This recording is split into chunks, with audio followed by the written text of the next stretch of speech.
Goodbye my people, now welcome to this channel where we dey give now ogbonge update on wetin dey happen for Biafra Republic government in exile and how the zoo dey enter gbege. The truth be say, all these propagandas wey dey outside, Mazi Simon Ekpa na terrorist.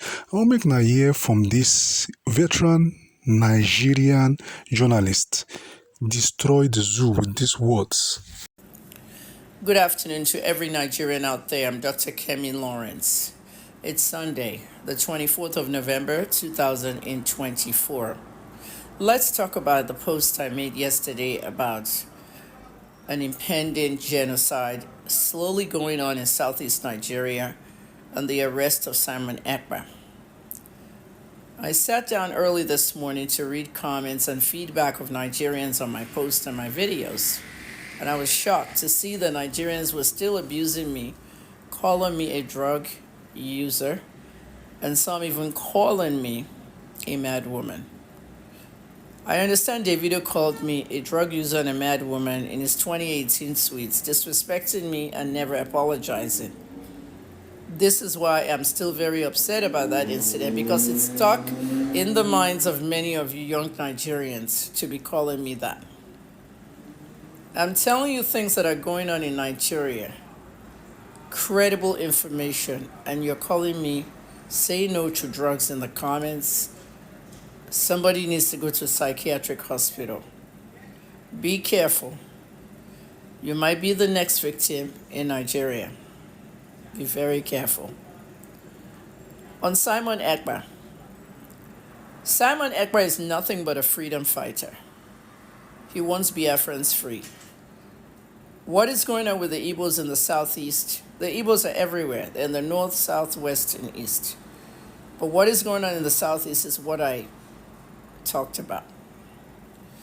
There is a slow genocide happening in southeast Nigeria. A plan to annihilate the Igbos from the face of the earth, specifically southeast Nigeria. Imo, Ebonyi, Enugu, Abia, parts of rivers where they're concentrated, and Anambra State. The southeast governors in the last administrations have not done much. They have been the biggest betrayal to the people there. Many of them left office with tons of money and their future secured for them and their children. There are young Igbo boys inside Port Harcourt prison where I was. I was arrested 3 times. I visited the prison twice, and they call them the IPOB boys. These were young men, 18 to 25, who simply went to a protest, a rally in Onitsha, the Nnamdi Kanu rally, where President Buhari ordered the Nigerian army to go out there and open fire and kill people. Several were killed. There was a massacre during the 2016 rally. A lot of you don't know about the rally, or you just want to turn a deaf ear to it and a blind eye. People died. Only Amnesty International Nigeria are still the only ones talking about it today. Bear in mind, a journalist is a very powerful person. In Ghana, they passed an anti-gay law. It has not been signed by their president. A single journalist went to the Supreme Court of Ghana and filed against the anti-gay law, saying it is hate and that Ghanaians have the right to their sexual orientation. This journalist was not gay or lesbian. The Supreme Court listened to him and they put the bill on hold. The president of Ghana said he wasn't going to sign it because he doesn't want to lose aid to the country. Why am I telling you this?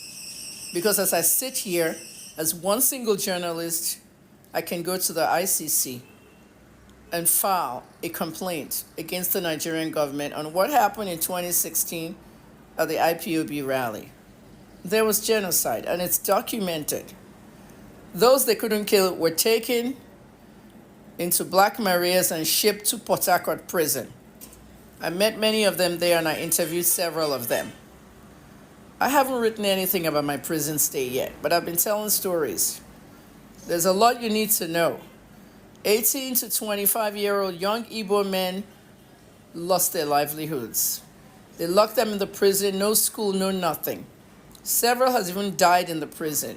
Hunger, many thin, many suffering from diseases. Suffering. Some of the families don't even know where they are till today, not knowing they may be in the prison as part of the ones that were swooped out from the rally. But instead, Boko Haram terrorists were trained, rehabilitated from being terrorists, and graduated from anti-terrorism school. They did celebrations for them, receptions. They picked up their diplomas. They put them in the army, the police, and other parts of Nigeria's parastatals to work instead of being terrorists. Well, that's good. But why couldn't they do that for the Igbo boys? The plan to eliminate Igbo people from Nigeria is very strong. I am not a freedom fighter. Nigeria is at its worst right now, and this country does not need to be in any form of one Nigeria. This country has to go back to regional governments if it ever wants to work again. I'm a product of a regional government. My father was a commissioner in the Akintola and Fani Kayode administration during Tafawa Balewa. Do you remember that bill that my father wanted to put out? That they should privatize electricity instead of NEPA?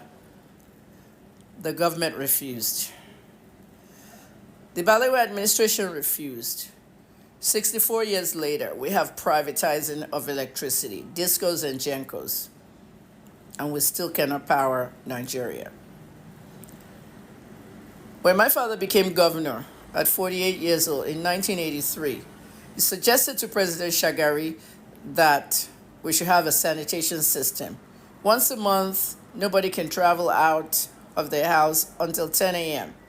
My father started sanitation in Nigeria because Ibadan was the most dirty city in Nigeria, or the dirtiest. It worked, and President Shagari implemented it all over.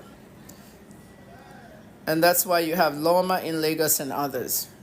The same for the yellow fever traffic guys, a division of the Nigerian police, to have them directing traffic for all the traffic in Nigeria and then build traffic lights. My father started that as well. And you have LASMA and all of them now. I'm talking about my father starting this and that because Nigeria needs young people who can start something. And I feel that when you go to Aba, Nigeria, and see what the young Igbo boys are doing over there, we need many of them out of that prison into the society, integrated well, and they can become good members of Nigerian society. If you call IPOB a terrorist group, so why didn't you rehabilitate the IPOB boys in the prison? You can't have your cake and eat it because, one, we know that IPOB is not a terrorist group. The mainstream media knows it, but they will never talk about it because their bosses and their owners are the same politicians. If you have a problem in Nigeria, you can't report to the mainstream media because they're owned by the same people frustrating you. Simon Ekpa is nothing but a freedom fighter, nothing but another fan of IPOB trying to get Biafra. Anybody that wants to separate Nigeria now should put all their demands and send it to the right people in the National Assembly rather than just doing things on the streets.